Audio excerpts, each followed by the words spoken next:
छत्तीसगढ़ दौरे पर केंद्रीय गृह मंत्री अमित शाह देर रात बीजेपी नेताओं के साथ की बैठक में चुनावी रणनीति पर हुई चर्चा। आज कांकेर दौरे पर जाएंगे अमित शाह। बीजेपी प्रत्याशी के समर्थन में जनसभा करेंगे। तो देर रात बीजेपी नेताओं के साथ मीटिंग भी हुई है। चुनावी रणनीति पर चर्चा की गई। तो गृह मंत्री अमित शाह आज कांकेर भी जाने वाले हैं। देर रात मीटिंग उनकी हुई।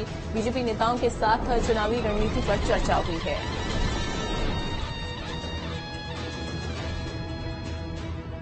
तो केंद्रीय गृह मंत्री अमित शाह छत्तीसगढ़ के दौरे पर हैं। आपको बता दें कि आज उनका कार्यक्रम रहने वाला है, जहां जनसभा को संबोधित करते हुए कांकेर में नजर आएंगे। अंकुश हमारे साथ जुड़ गए हैं। अंकुश, अमित शाह का दौरा काफी मायने हो जाता है, चूंकि अब दूसरे चरण का चुनाव आने वाला है। ऐसे में लगातार प्रचार अभियान भी बीजेपी तेज कर चुकी है। हालांकि अलग अलग तमाम दिग्गजों के दौरे छत्तीसगढ़ में हो रहे हैं। किस तरीके से उनके ये दौरे को देखते हैं और साथ ही रात को जो मीटिंग हुई वो कितनी ज्यादा अहम रही, क्या रणनीति उसमें तैयार की गई?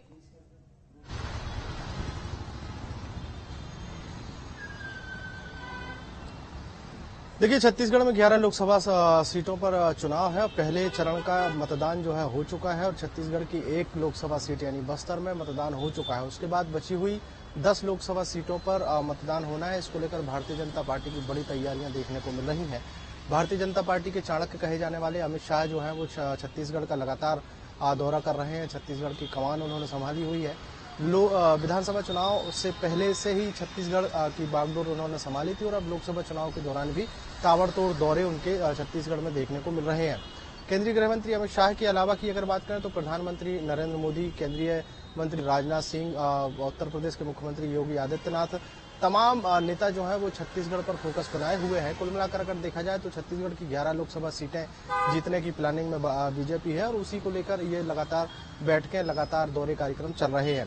केंद्रीय गृह मंत्री अमित शाह कल से ही छत्तीसगढ़ के दौरे पर हैं। कल देर शाम वो रायपुर पहुंच चुके थे और रायपुर में भारतीय जनता पार्टी के प्रदेश मुख्यालय में उन्होंने एक महत्वपूर्ण बैठक ली है। बैठक में लोकसभा सीटों को जीतने की प्लानिंग तैयार की गई है और हर एक बूथ जीतने की जो दिशा निर्देश है वो तमाम कार्यकर्ताओं को, पदाधिकारियों को दिए गए हैं।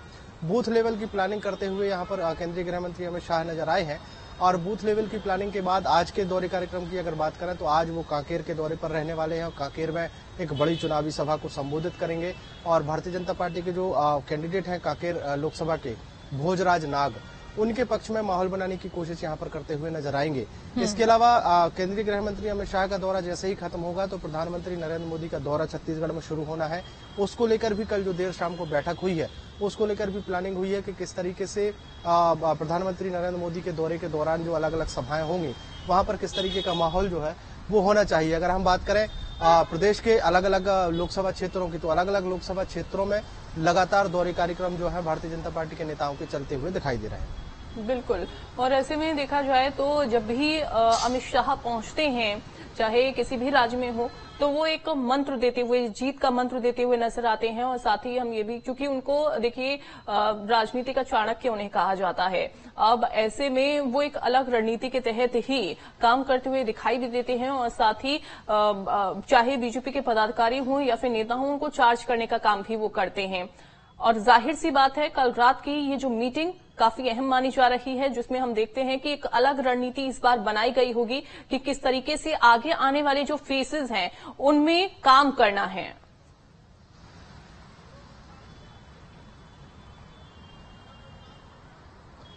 देखिए, बिल्कुल निश्चित तौर पर और वाकई बीजेपी के चाणक्य कहे जाते हैं केंद्रीय गृह मंत्री अमित शाह, क्योंकि वो जब राष्ट्रीय अध्यक्ष रहे हैं उस दौरान भी हमने कई राज्यों में देखा है बीजेपी की सरकार बुलाए हैं।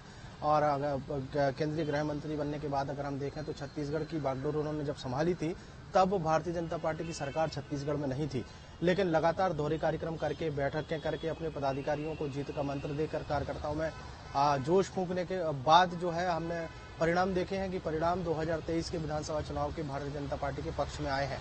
उसी तरीके की रणनीति अब लोकसभा चुनाव में बनती हुई दिखाई दे रही है। और जैसे ही आप वो जब बैठक लेते हैं तो जो दिशा निर्देश होते हैं उनके, उन दिशा निर्देशों का जब पालन किया जाता है तो परिणाम जो है भारतीय जनता पार्टी के पक्ष में आते हुए दिखाई देते हैं। बीजेपी के लिए सकारात्मक परिणाम नजर आते हैं।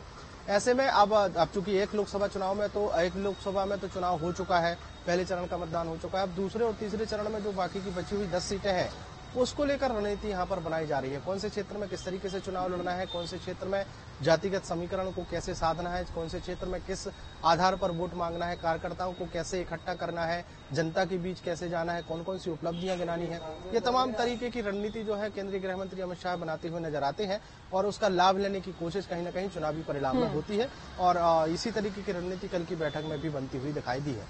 बिल्कुल। और आज उनकी जो जनसभा होने जा रही है उसमें क्या कहते हुए जनता को संबोधित करते हुए नजर आते हैं, वो देखना होगा। बहुत शुक्रिया आपका। 24 अप्रैल को पीएम मोदी का मध्य प्रदेश में